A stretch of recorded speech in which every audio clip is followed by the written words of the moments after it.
আসসালামু আলাইকুম। আমি ডাক্তার মোহাম্মদ আলী ফয়সাল।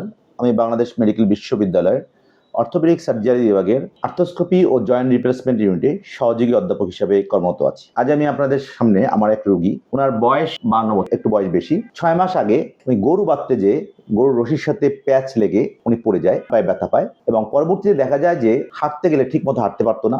মনে হচ্ছে যে পড়ে যায় এবং আরো সমস্যা হতো, উনি উঁচু নিচু জায়গায় হাঁটতে পারতো না এবং শীত উঠতে নামতো ওনার সমস্যা হতো। এই সমস্যা নিয়ে উনি 6 মাস আগে থেকে বিভিন্ন ডাক্তারের কাছে যায়, ওনাকে ওষুধপত্র দেয়, সমস্যার সমাধান হয় না। এর পরবর্তীতে উনি আমার কাছে 4 মাস আগে আসে।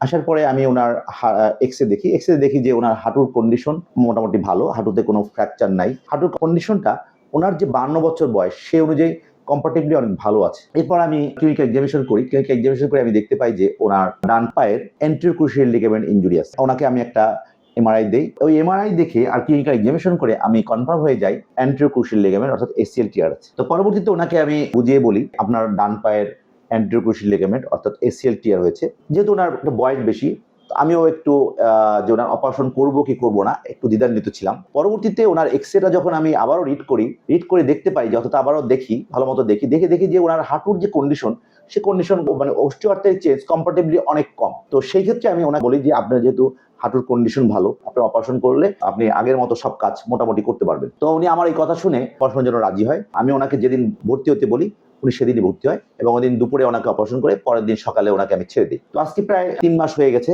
3 মাস পরে ওনাকে আমি দেখলাম যে ওনার হাঁটুর কন্ডিশন আলহামদুলিল্লাহ অনেক ভালো। এখন আর আগের মতো সেই হাঁটতে গেলে ওনার পা সরে যায় না, উঁচু নিচু জায়গায় হাঁটতে সমস্যা হয় না, শীত উঠতে নামে হাঁটতে সমস্যা হয় না এবং ওনার হাঁটুর ব্যথা এখন নাই, এখন অনেক ভালো।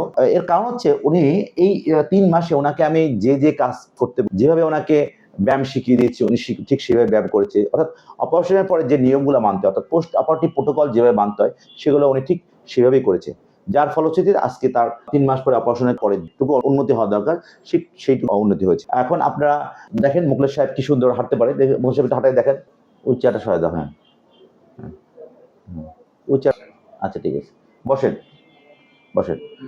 হ্যাঁ বসেন, নিচে বসেন, নিচে হ্যাঁ নিচে বসেন, হ্যাঁ গুড, ওকে। আর একটু জগিং করেন, দৌড়ান, এরকম করে দৌড়ান। হ্যাঁ হ্যাঁ হ্যাঁ, যান দৌড়, হ্যাঁ দৌড়, হ্যাঁ গুড, ওকে ওকে ওকে গুড, আমি শিখেছিলাম এটা। আপনারা এখন মুখলেস সাহেবের কাছ থেকে শোনেন ওনার কি হয়েছিল, এখন ওনার কি অবস্থা। আসসালামু আলাইকুম। আমি দেশের বাড়িতে থাকি, আমার বাড়ি জেলা সৈয়দপুর, থানা জাজিরা। আমি কৃষিকাজ করি, মোটামুটি ভালো জায়গা জমি চই, গরু বাছুর পালি। গরু পালতে যে আমার একটা বাছুর আছে চ্যাংরাই, ওরে ওরে ছাড়তে যে দড়ির সাথে আমার পাওয়া প্যাঁচ খেয়ে যায়, আমি পড়ে যাই, পড়ে গেছি। তারপর আমি পরে গরু বাছুর বাঁধছি, তো আস্তে আস্তে পাও ব্যথা করে।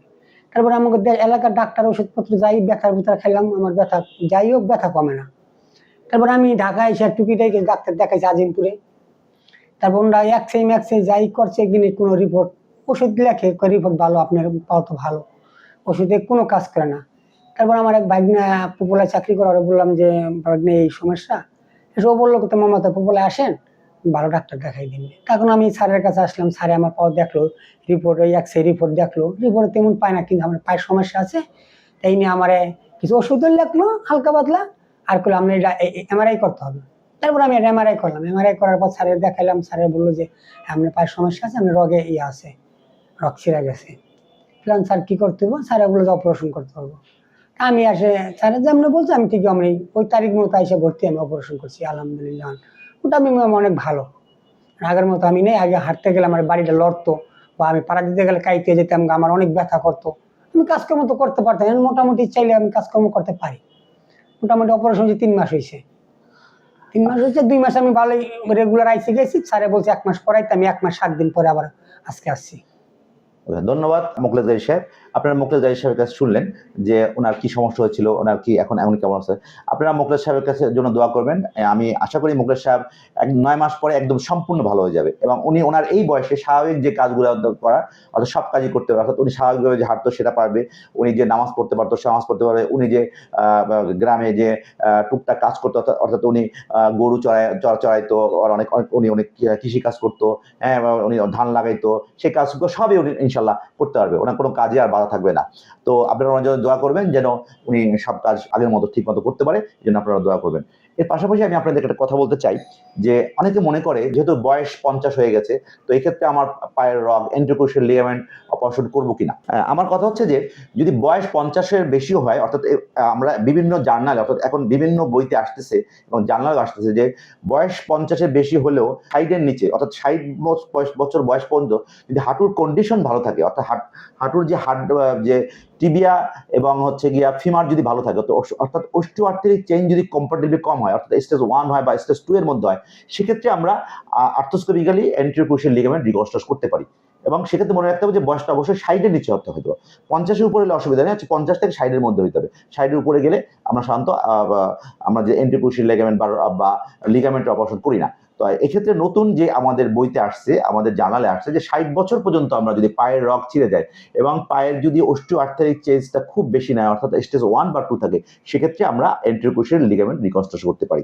এটাই হচ্ছে আজকের আপনাদের জন্য আমার মেসেজ। তো আপনাদের সবাইকে আমি বলতে চাই যে আপনাদের কারো যদি হাঁটুতে যদি কোনো সমস্যা থাকে, অর্থাৎ হাঁটুতে যে অ্যান্টেরিয়র লিগামেন্ট যদি ছিঁড়া থাকে, অথবা আপনাদের কারো যদি হাঁটুর পোস্টেরিয়র লিগামেন্ট ছিঁড়া থাকে, অথবা মিনিসকাস ইনজুরি থাকে, অথবা মিডিয়াল কোলাটারাল লিগামেন্ট, অথবা ল্যাটারাল কোলাটারাল লিগামেন্ট, অথবা অস্টিওআর্থ্রাইটিক চেঞ্জ যদি হয়ে থাকে, সেটা জন্য আপনারা আমাদের যোগাযোগ করতে পারেন। এছাড়া যদি কারো কাঁধের জয়েন্টের সমস্যা থাকে, অর্থাৎ কাঁধের জয়েন্টে যদি কারো অস্টিওআর্থ্রাইটিক চেঞ্জ হয়ে থাকে, অথবা কারো যদি কাঁধের জয়েন্টের মাংসপেশি ছিঁড়ে যায়, অথবা যদি কাঁধের জয়েন্ট বারবার ছুটে যায়, যেটাকে আমরা রিকারেন্ট শোল্ডার ডিসলোকেশন বলি, অথবা স্ল্যাপ লেশন হয়, অথবা ফ্রোজেন শোল্ডার হয়, সেক্ষেত্রে আপনারা আমার সাথে যোগাযোগ করতে পারেন।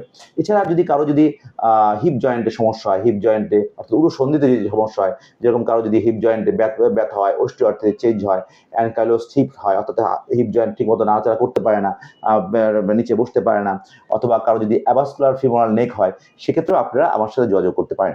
আমি বাংলাদেশ মেডিকেল ইউনিভার্সিটি, অর্থাৎ সাবেক পিজি হাসপাতালে সকালে বসি, আর বিকাল 5টা থেকে 8টা পর্যন্ত ধানমন্ডি পপুলার ভবন 6-এ বসি। আপনারা আমার সাথে যে কোনো সমস্যা নিয়ে, অর্থোপেডিক্সের যে কোনো সমস্যা নিয়ে যোগাযোগ করতে পারেন। ধন্যবাদ সবাইকে এতক্ষণ আমার সাথে থাকার জন্য।